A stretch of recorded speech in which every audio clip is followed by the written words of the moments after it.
Hello and welcome. I'm Dr. Syed Mostafa Safavi, and you're listening to our podcast series on deep learning for intrusion detection. In this series, we explore how cutting-edge AI techniques are reshaping the way we detect and respond to cybersecurity threats. This podcast is produced with the valuable support of Alicia Tan, who has been instrumental in coordinating and preparing each episode. Now, let's get started and dive into today's topic.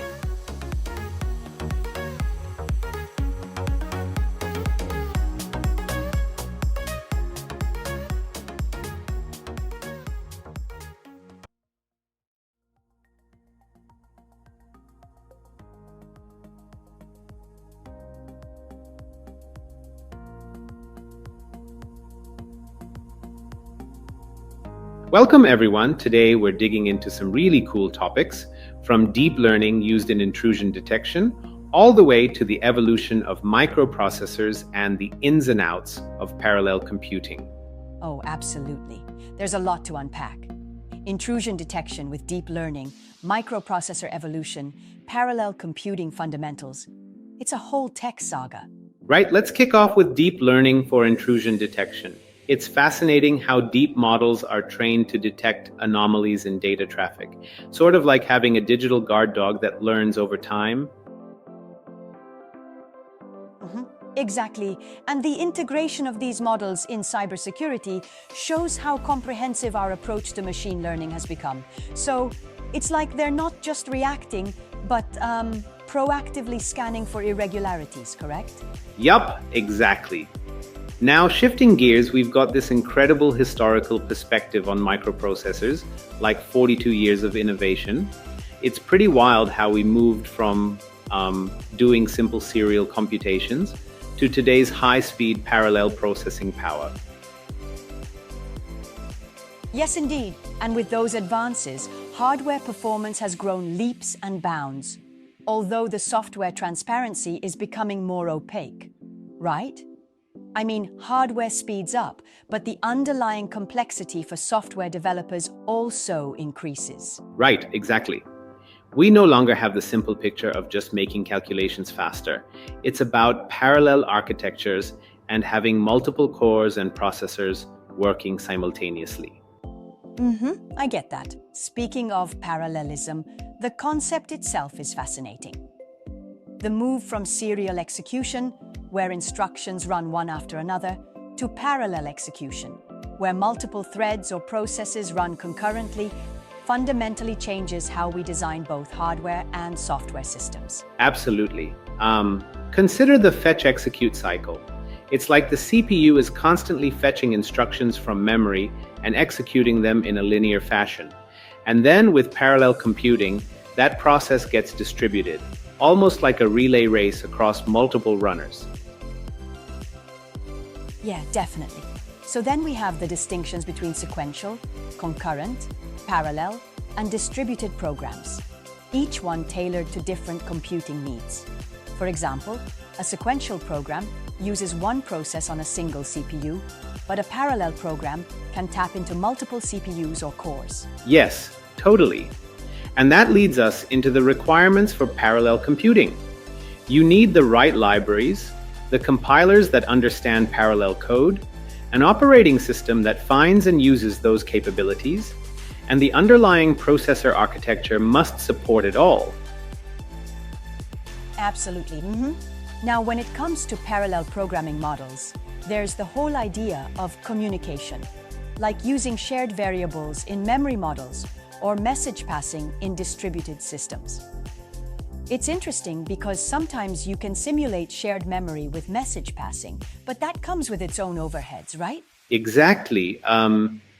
It's like if you're trying to coordinate a group project with emails, rather than sitting in the same room, you get delays and overhead. Right on. And synchronization is key too.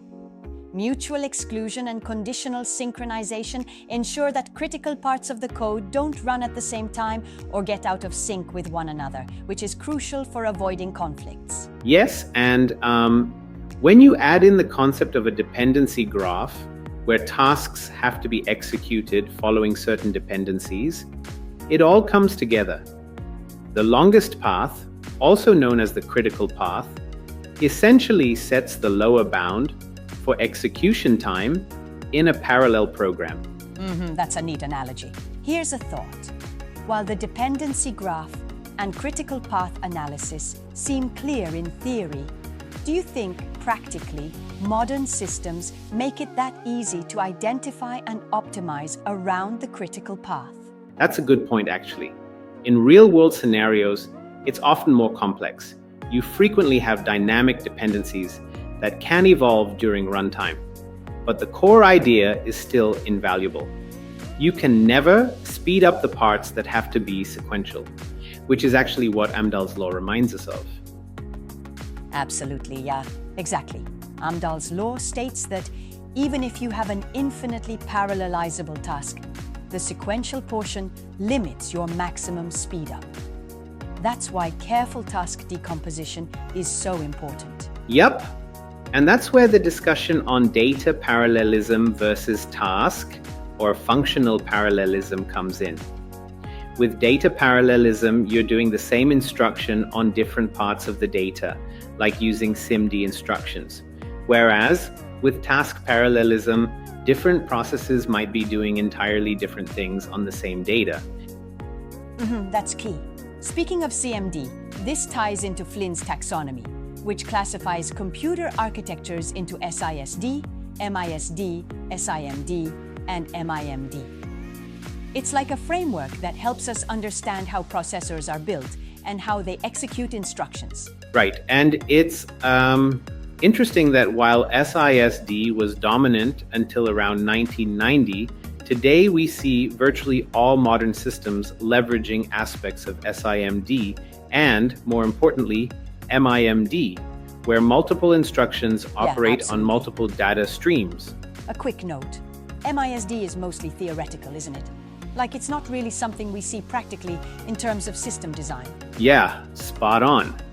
MISD has theoretical value, but in practice, operating systems are designed to avoid the pitfalls that would come from such architectures. Now let's dig into multiprocessor and multi-core systems. Multiprocessors can have several CPUs working together, while multi-core processors have multiple cores on a single chip. It's a real game changer for parallelism. Exactly. For instance, in server architectures, you'll see systems with several processors connected via high-speed interconnects, like UPI. And then there are multi-core processors, essentially a specialized case of multiprocessors, where different cores can run different threads concurrently, which is the essence of MIMD architectures. Very cool. And speaking of cores, look at Intel's Sandy Bridge architecture. Each core has its portion of L3 cache and communicates smartly via a ring bus. So even on a single chip, there's a rich interplay of data sharing and isolation. Right, and that segues nicely into memory hierarchy discussions. At the top, you have registers and caches, which are super fast, then main memory, which is shared but slower, and finally virtual memory, which, as we know, is even slower. It's like the difference between grabbing a snack from your desk and ordering dinner online, different speeds altogether. Yeah, exactly. And caches themselves come in many flavors. L1, L2, L3, sometimes even more layers. Their design has evolved to maximize performance, reducing the delay between CPU and main memory. Right, and there's also the interesting interplay of processor caches in multi-core setups.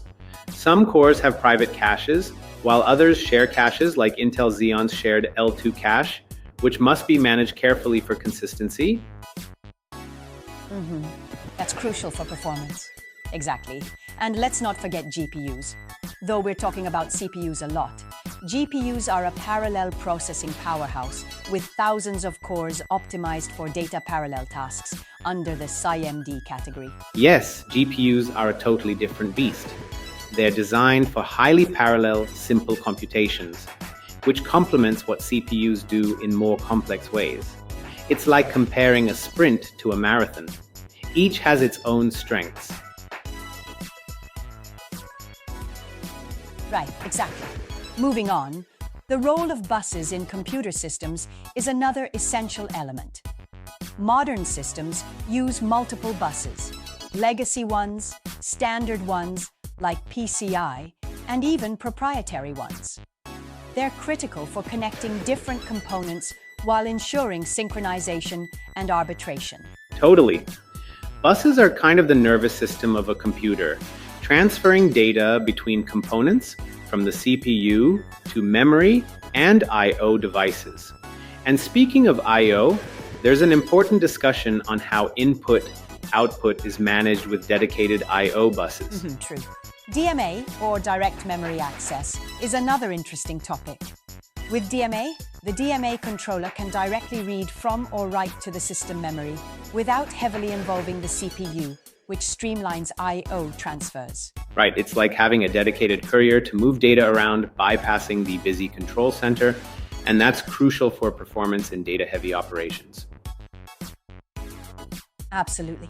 There's so much synergy in all this.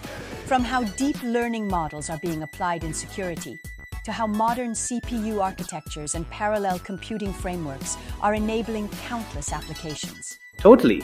And each layer, whether it's microprocessor evolution, multi-core designs, memory hierarchies, or interconnects, contributes to making our computing world both powerful and increasingly complex. Very true. I do wonder, though, while we talk about the promise of parallel computing and multi-core architectures, do you think there are still fundamental challenges that remain unsolved for software developers? That's a fair challenge indeed. It's like every new layer of complexity in hardware brings new hurdles for software. Managing communication overhead, synchronization, or ensuring proper task decomposition remains a balancing act that's far from trivial. Yep, I agree. And yet, that's exactly what drives innovation, pushing both hardware and software design to work hand in hand. It's an evolving dance, and the journey is as exciting as the destination. Absolutely. And it's all interconnected. From the critical paths limiting speedups, as dictated by Amdahl's law, to the nuance of Flynn's taxonomy, providing a framework for understanding our modern computing systems. Truly fascinating. In a nutshell, we see a progression from simple sequential computing to a world where parallelism, optimized interconnects, and specialized architectures like GPUs are reshaping what computers can do. Exactly. It's like each advancement builds on the last, creating a layered, complex ecosystem that powers everything from intrusion detection to high-performance data analytics. Well, thanks for taking us through this deep dive. It's been an exhilarating ride examining every detail, from basic principles to the forefront of modern multi-core and multiprocessor design. Yep, it's been a fantastic chat. Until next time, keep exploring the ever-evolving world of computing